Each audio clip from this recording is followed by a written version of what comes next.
Can you hear me? Yeah. It's a pleasure to be here with so many friends, colleagues, and students.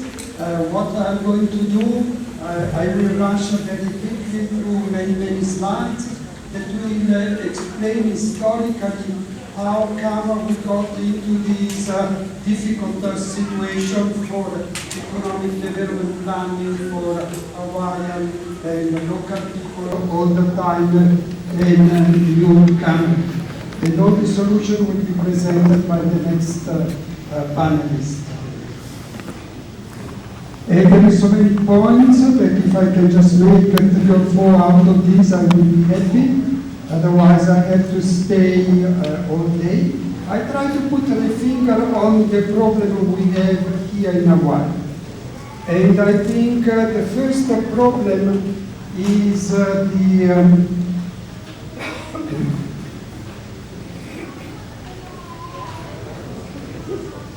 the statewide population projections that the State Department of Planning and Economic Development prepared. I am concerned that perhaps are taken critically by the decision maker, the legislator, and the council people, and then they are used as a guidelines to plan the future development of the island. Take one.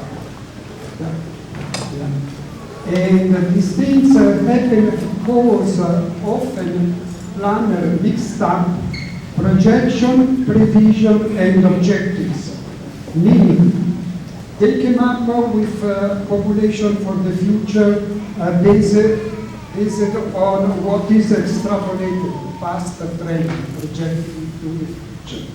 Or they can analyze what is probable that can happen in Asia, Africa, Europe, USA. And that is likelihood of a certain event to happen, or maybe what is desirable, that is based on objectives, and that is based on the vision of the future.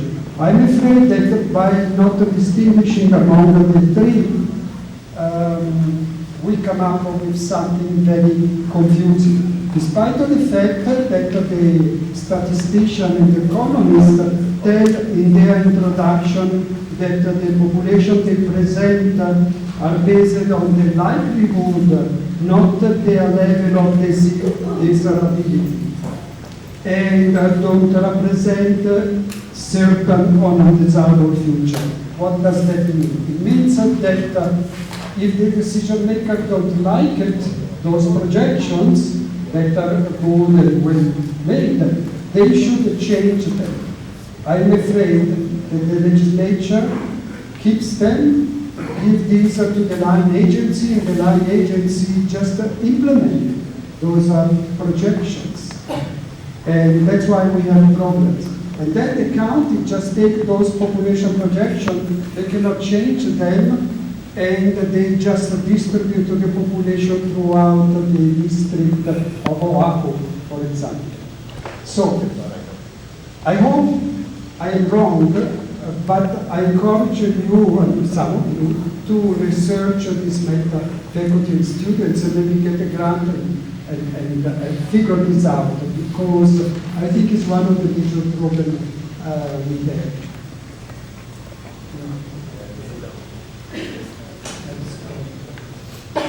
Yeah. No. Anyway, so this is the weather gauge from the state economic development. It's a very good study. Just is taken critically, I'm afraid. So I'm not faulting them. I'm faulting the decision maker here in Hawaii.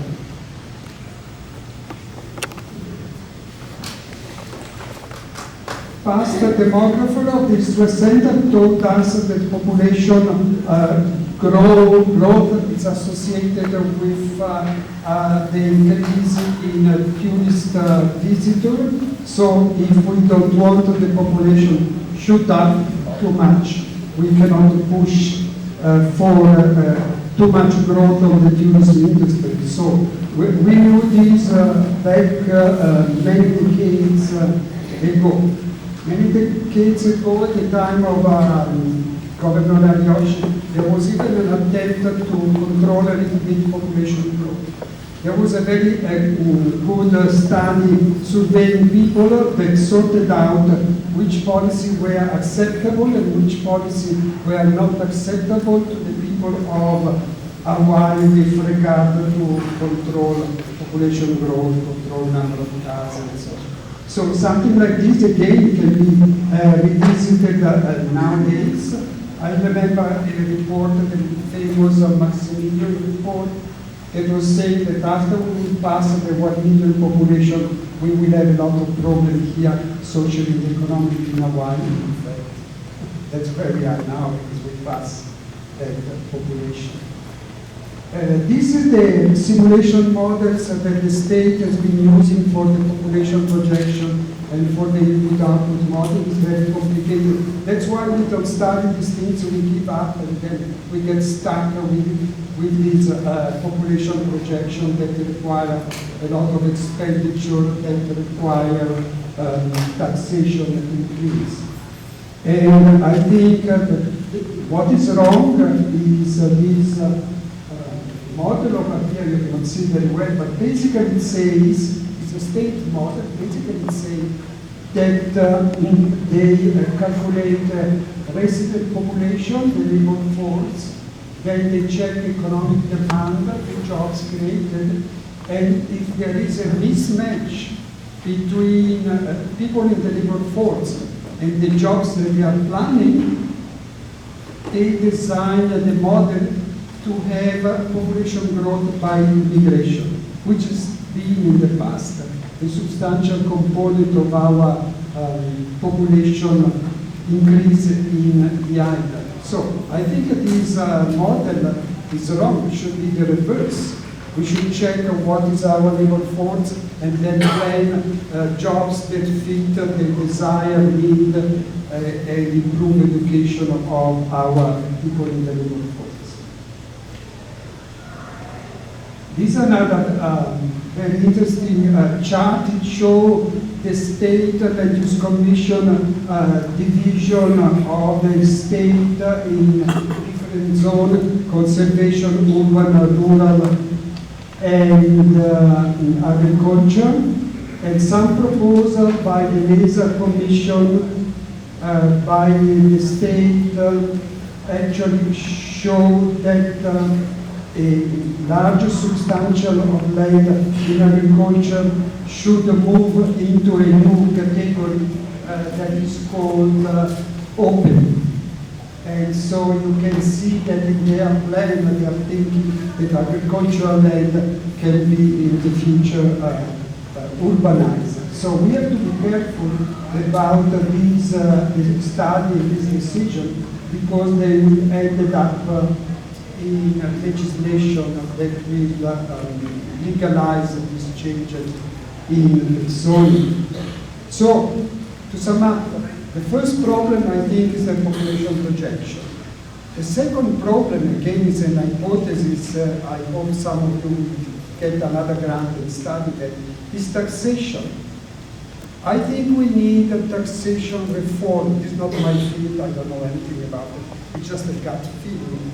I have the gut feeling that because the county rely so much from property taxation, they have to accept development projects, also the ones that are not so good for our local people, because they have to run the county government and they need revenue taxation to basically the government going.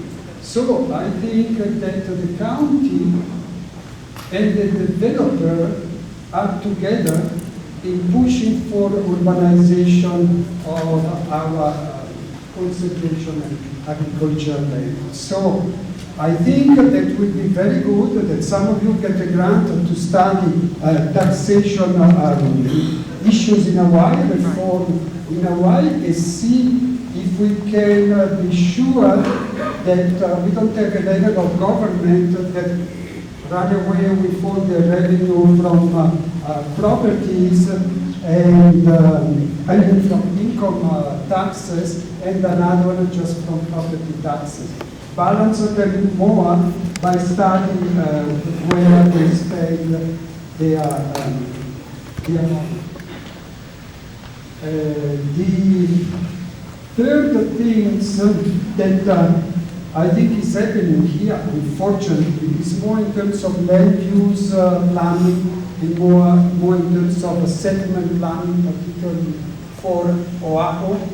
What's happening in Kakako, in the residential portion, Makai of Chinatown, we have very tall residential buildings, high density, high rise. Those are not human scale. And they're also dangerous living up there so high for many reasons. And then we have too much Los Angeles standard of suburbanization in central Oahu and Ava with low densities, low rise, single family. So we have the two extremes. High density, high rise, low density, low rise. Instead, what we should have more here on this island is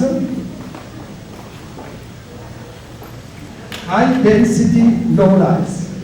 It's confusing anymore on purpose.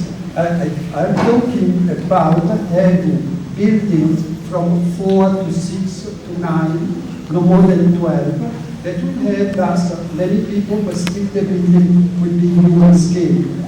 Why I'm coming with this magic number is for architecture students to figure out, but how far the fireman ladder goes up. Ask the fireman, they will tell you. Depends where you put the truck, close or far away from the building. I never thought about it. Not above 12 stories. So if you live above 12 stories, you are on your own. If you have people that cannot walk down the stairs and so on, elderly children, if there is a fire, those tall buildings are not human scale and are dangerous and not sustainable because maintenance costs too much. And so instead there is studies that check the population density, the population size of urban neighborhood, they tell you the distance, 4 minutes, I've already done. I didn't even start with that. So this third or fourth point is that we need not to buy the public relation good argument that the landowner and developer give us. We have to check for urban standards. What are the urban standards that provide the density that make public transit suitable and the design of cities that are human scale and pedestrian education are good for children's provision, security, maintenance, liability, and flexibility. So, in sum, there is alternative way to design the city. This is by Victor Bloom, is the idea of designing metropolitan area like Cell. It's called the cellular metropolis. He was the father of the shopping center. He did it for 30 years in suburban America. Then he said, everything I did is wrong. This should be the way to do things. And so you will see that sometimes the advertisement of development show you human scale building like this, but in reality what's come up is what you see in Kakako. So we should not buy a PR nice advertising. We should really ask and pretend for good urban design and human scale. And unfortunately, in the 70s, we could have promoted a development pattern for Honolulu that was more continuous and linear and would not have needed the suburbanization of Central Oahu and Eva. But we didn't pay attention to this information because the city who provide this was done by private consultant. So because I have to conclude, what is the difference between my presentation and the presentation of this morning? Well, first of all, I didn't finish mine because I will need the whole afternoon. And second is, my point is we are all in the same boat. Indigenous, Hawaiian, indigenous people, local people all the time, newcomer, we have to understand that unless we are very rich here in Hawaii, we are all in the same boat. We are emarginated, debased, displaced by inappropriate development that don't meet the needs that are articulated in ethnic study department. Thank you very much.